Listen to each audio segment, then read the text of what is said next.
Hi hi this is Shambhavi Jagannathan. So நான் இன்றைக்கி ஒரு இன்ஸ்பைரிங்கான ஸ்டோரியை பற்றி தான் சொல்ல போகிறேன். அதாவது ஒரு ஊரில் ஒரு பையன் எழுந்திருக்கான். அவனுக்கு எப்போவுமே அவன் மேலே நம்பிக்கை இருந்ததே இல்லை.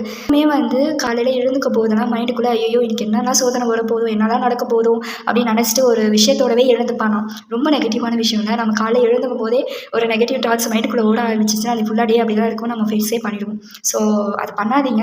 இனிமேல் பண்ணிட்டு இருந்தவங்களும் இனிமேல் அது பண்ணாதீங்க, ஓகேவா? அந்த பையன் எழுந்து போயிட்டு கண்ணாடியை பார்க்கும்பொழுது ஃபுல்லாக டல்லாக இருப்பானா, கண்ணு ஃபுல்லாக பிளாக் சர்க்கிள்ஸ் ஒரு மாதிரி மந்தமாக இருப்பானா. ஸோ அது ஒரு நாள் அந்த கண்ணாடிக்கே பிடிக்காமல் போயிட்டு அந்த கண்ணாடி அவன்கிட்ட கொஷின் கேட்டிருக்கு, நீ என்னை இப்படி பார்க்குறது எனக்கு சுத்தமாக பிடிக்கல, முதல்ல எனக்கு உன்னை பிடிக்கவே இல்லை. ஆக்சுவலாக கண்ணால் என்ன தெரியும்? பின்பம். அந்த பின்பம் தான் அவன் கூட பேசுது, ஓகேவா?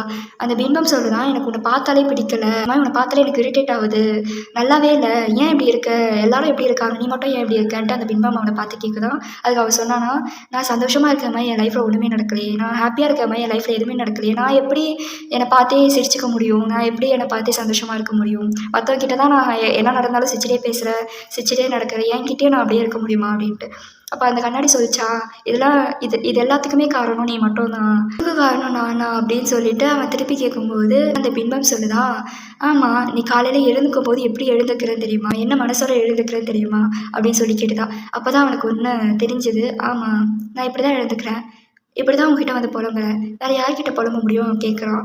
அப்போ அந்த பின்பம் சொல்லுது, சரி இதோட விடு, ஒரே ஒரு நாள் எனக்காக, ஒரே ஒரு நாள், இத்தனை நாள் நீ என் முன்னாடி நிற்கும்போது தான் நீ புலம்பிருக்க, நீ பேசியிருக்க, நீ அழுதுருக்க, எல்லாத்தையுமே நான் தாங்கிக்கிறேன். ஒரே ஒரு நாள் எனக்காக காலையில் எழுந்துக்கும் போது உன் மைண்ட் செட் என்ன நெகட்டிவ் தாட்ஸ் வந்தாலும் நீ அதை பாசிட்டிவாக மாற்று, என்னால் முடியும், என்ன இருந்தாலும் நான் நீ சமாளிச்சிடுவேன் அப்படின்னாக்கு. என் முன்னாடி நீ நின்று ஒரு ஸ்மைல் பண்ணு, இது எனக்கு ஒரே ஒரு நாள் பண்ணு, உனக்கான டே எப்படி போகுதுன்னு பார்ப்போம் அப்படின்னு சொல்லி அதை சொல்லிச்சான். அதே மாதிரி அவன் நைட் போய் தூங்குறான், மறாவது நாள் எழுந்துக்கிறான், நெகட்டிவ் தாட்ஸ் வரும்போது பாசிட்டிவாக அதை மாற்றி கண்ணாடி முன்னாடி போய் நின்று அதை பார்த்து ஸ்மைல் பண்ணுறான். அன்றைக்கி டே ஃபுல்லாக அவனுக்கு ஹாப்பியாக போகுது, மைண்டில் எந்த ஒரு டிஸ்ட்ராக்ஷனும் இல்லை. அவன் என்ன பண்ணணும்னு நினச்சாலும் அதை பாட்டு அவன் பண்ணிகிட்டே போனான். அன்றைக்கி ஹாப்பியாக இருந்தான். நைட்டு திருப்பி அவன் அந்த கண்ணாடியை பார்த்து தானாக சிரிக்கிறான். காலையில் கட்டாய சிரிப்போடு சிரித்தான், ஆனால் சாயங்காலம் சந்தோஷத்தை சிரிக்கிறான். இதுலேருந்து நான் என்ன சொல்கிறேன் அப்படின்னா, நம்ம கண்ணாடி மாதிரி தான் நம்மளோட வாழ்க்கை.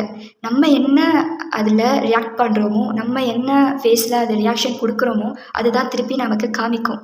இந்த கதையில் அந்த பையனுக்கு அந்த கண்ணாடி அது உணர்த்திச்சு. ரியல் லைஃப்பில் உங்களுக்கு நீங்களே உணர்த்திக்கிட்டால் தான் உண்டு. ஸோ லைஃப் ரொம்ப ரொம்ப அழகானது.